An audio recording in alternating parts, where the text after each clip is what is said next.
Yeah. So that's. I mean, it's crazy, but that's how it was. So like, and then, everything just changed. It all sort of changed, and it was kind of like right before our eyes. We were looking at sort of because of what Girl You Know Is True did, was kind of like almost the demise of what we were as a unit, and then growing up and having college and jobs and responsibilities and stuff, it just changed everything. Okay. During the whole Numarx little period, well, let me start here. Before all of the EBB stuff and all of these kind of things, I was this kid that lived on Green Spring Avenue, like right side. If you look at Druid Hill Park, right? As you go like up the hill to where the Children's Hospital used to be, which is now Kennedy Krieger and stuff, I lived right there, pretty much right across from that wooded area before you start going down onto Cold Spring Lane. Anyway, when the whole kind of hip hop thing sort of started, like the real hip hop thing, 78, 79. I would be trying to figure out how to get to Mondawmin Mall to buy records. How to get to, at the time, Ricestown Road Plaza also had a spot. Like, how am I going to buy these records? And I'm hearing this stuff. So I would go and I would buy stuff from certain people. And half the time I didn't have to know what I was buying. I mean, I bought Genius of Love.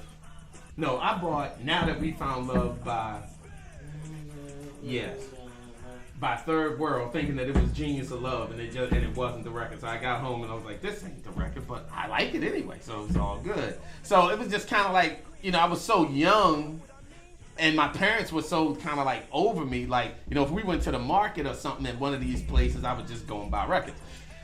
In comes this thing, man, called Metro Stereo, which had to be, well, Music Liberated was first, and that's where I was always going. But those DJs were like, you couldn't really like talk to him, and nobody's trying to talk to this young kid, that act like he knows some stuff. So nobody.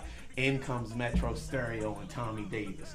He would just always like look at me and stuff like, well, what you want? He would just kind of like be real personable about helping me out with what's this, what's that. Okay, so I would go and I would kind of start buying records from him. And I remember one time in particular, I had to have this record called Situation by Yazoo so bad that I lied to my mother. I told him, look, I'm going up to my cousin's house, who literally lived about 5 blocks away. I would walk down to Mondawmin Mall, through the park, right? Through the park, down the street, through the park, come all the way out, go to Mondawmin and walk it all the way back around and stuff, until my mother caught me one day. And that stopped that.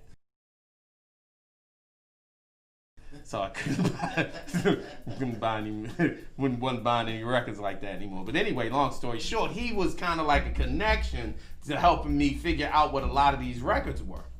So as time starts kind of going on, and I'm kind of learning how to drive and that sort of thing, and then all of a sudden now with the connection with WEBB, once Thommy figured out, he was like, you that guy?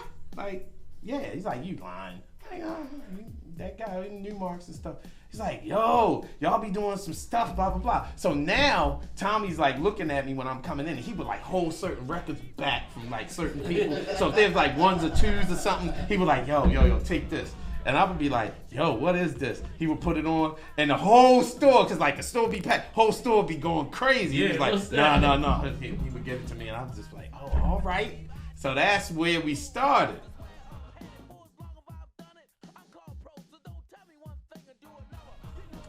One day, well, I guess it's no real secret.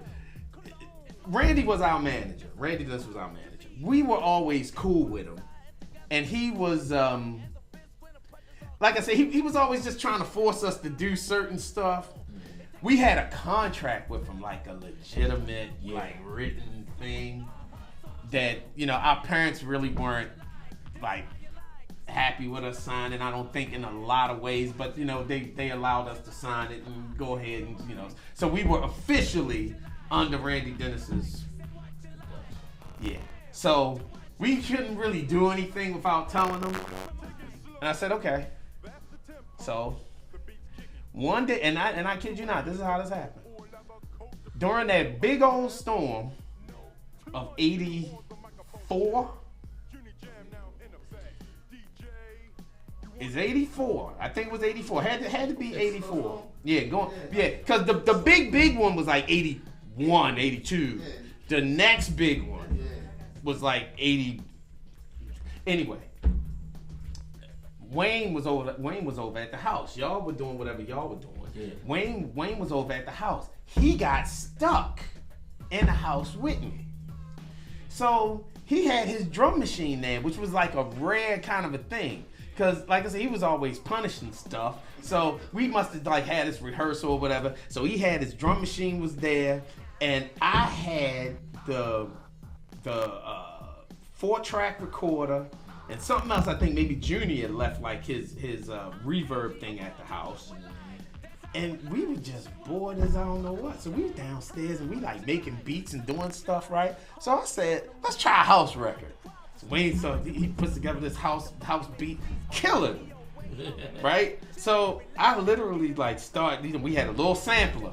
So I just started putting, one of my favorite records at the time, which wasn't even my record, it was Junie's record. Junie left his stuff at the house. Yeah. So he couldn't come and get it. So I was like, yo, I like this record. So put the record on, I start sampling it and stuff, and there was this saying. Now, I don't know what it was, but Junie being the oldest out of all of us, was able, like I said, to go out and do things and hang out and whatever. So, man, one day he just came around. He just started going, get the hole, get the hole, get the hole, get the hole. All the time. I was just like, what is this, get the hole? Right? Yeah. So, man, I put my voice in the sampler. Wayne makes this beat. I start putting together the music and stuff. And next thing you know, I'm like, get the hole, get the hole. And I'm like, get the hole all over it and stuff. We take Schoolie D, so it's like, get the hole, yeah. Then, you got her, yeah. $2, yeah. So we were just like messing around. I never knew what it was saying. Yeah. It was $2, yeah. $2. I didn't know. Right. Everybody was saying you got it, but that's Schoolie D saying $2. Wow.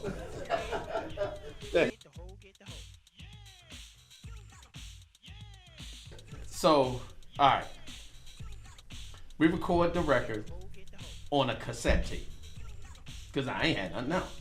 So we just did it, recorded it on a cassette tape, did a couple things.